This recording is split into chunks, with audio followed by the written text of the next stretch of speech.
is Seth the Marvel Maniac. I am back here talking about the movie event of probably the decade, probably the century. Although it's called Endgame, it felt like the beginning of my life. Okay, so I'm just gonna do a review, a very general review. Don't worry, I'm not gonna give away any spoilers and ruin the experience for anybody that haven't seen it yet. Starts off strong, right where Infinity War left off. I don't know if you guys remember, we had Tony Stark floating in his NASA spaceship. He's got one of the Klingons from Star Wars with him, the one with the purple and blue head, who is Thanos' daughter. Mr. Iron Man's like, oh no, we don't have much oxygen left, and then whoosh, out of the blue, out of the darkness comes Mrs. Marvel, Captain Marvel. So she comes and she's got a new haircut. She looks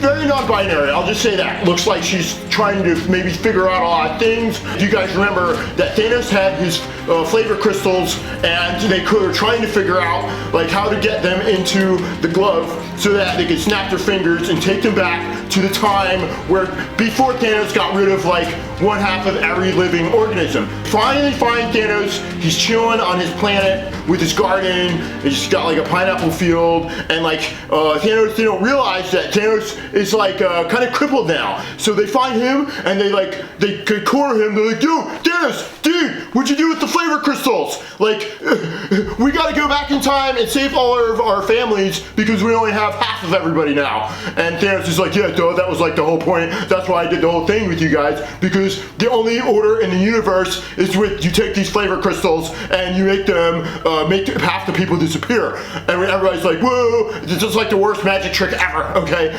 So that's where it starts off. Thor's like super pissed, if you guys remember, Infinity War, Thor like almost killed Thanos, or Thanos almost killed Thor. Okay, so back to a real quick review. Thor is not Thanos. Thanos is not Thor. I'm sorry, I get confused as everybody else does with the sound. So finally, like Thor's like, dude, we gotta go for his head with my axe hammer thing, and like Thor's obviously still been working out. He looks buff in the beginning of the movie. So he finally he gets pissed. He's like, dude, you, I'm gonna just destroy you because you're just like not cool for taking away my mom or whatever, right? So he like cuts Thanos' head off, and then everybody's like, dude, what'd you kill Thanos for? We needed to like get him in an interrogation room and like ask him a bunch of questions about what he did with the flavor crystals. And so they were like, okay, you know what? Like there's not the right energy in this room, so you know they go back to like headquarters, and then boom. Then we go fast forward 5 years, we see like everybody is like, whoa, like life is like not cool anymore. Everybody's like, they have like AA meetings because a lot of people are drinking now. Thor starts drinking pretty heavily, and we catch up with him when he is like, he looks like he's gained some weight. Thor has gained a lot of weight. He looks like a truck driver now, which maybe that's what he does now. He's probably trying to sustain his income since he's no longer an Avenger. So Thor's a truck driver, and they finally, so no spoiler, I'll just speak in broad generalities. So Ant-Man, if you guys remember at the end of Ant-Man Wasp, or Ant-Man's Killer Bee, whatever the movie was, and they were like, hey, do you remember that dude Ant-Man? Well, he's still stuck in the van, in the quantum realm van, and so he just comes out of nowhere because he didn't know like how to get out of that the jelly pod or whatever you call it. So he finally comes and he finds like the headquarters, the Avengers / Amazon headquarters.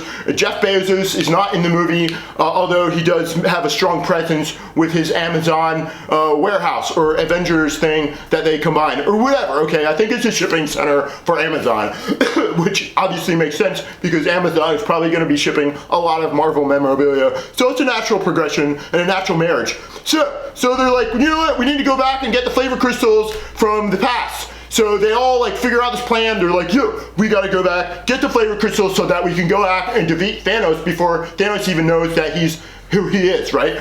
The Ant-Man is like, whoa, I talked to Marty McFly and Doc from probably like the second Back to the Future. That was the one when they were in the future and they had the really cool Nikes that lace themselves. So that being said, so they go back and then they're like, yo, Mr. Iron Man, we need like your big brain on this, and then we need Hulk too. Because Hulk, if you remember, Hulk is like really smart when he's not Hulk. But finally in this movie, like Hulk figures out like how to be smart and how to be buff at the same time, which is probably to get the ladies, because we all know that ladies like brains and brawn, right? Okay, like your Maniac Seth here. I've been working out. Okay, all right. So they finally go back. They get all the flavor crystals. Unfortunately, to get the emotional one, the soul one, or whatever they call it, the flavor crystal, the energy crystal, they need to they sacrifice the black window. So if they throw black window out the black window, which I think is some sort of symbolism, which I get it. Pretty cool stuff. So they finally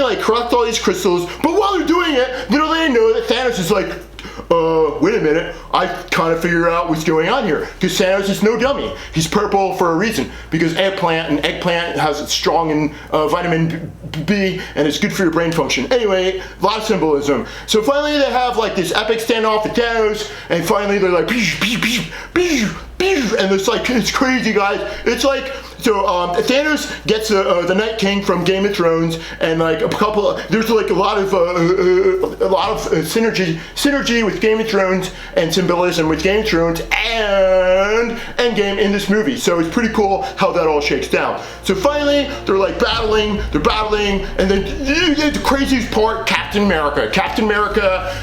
He's spent enough time with Thor, and Thor's been doing a lot of home renovations and truck driving, so he learns to use Thor's hammer. And he's takes Thor's hammer, and Thor's like, holy shit, I didn't know you knew how to use that. And it's super cool. He was really excited about that. So that's another, once again, no spoilers, not trying to give anything away, but they have this final epic standoff. Captain America, his shield kind of breaks apart. I think it was maybe because Tony Stark, Mr. Iron Man, didn't do a good job building it. So we finally see him. They're battling Thanos. So they finally strip Thanos' armor off, and we learn that Thanos is actually non-binary. He's not a male or female. I think he's just been taking some sort of pro hormones to make him appear more masculine and bigger than he is, which I totally get it. He's in transition. I get it. So we see Thanos take his arm off, and I'm not going to give anything away.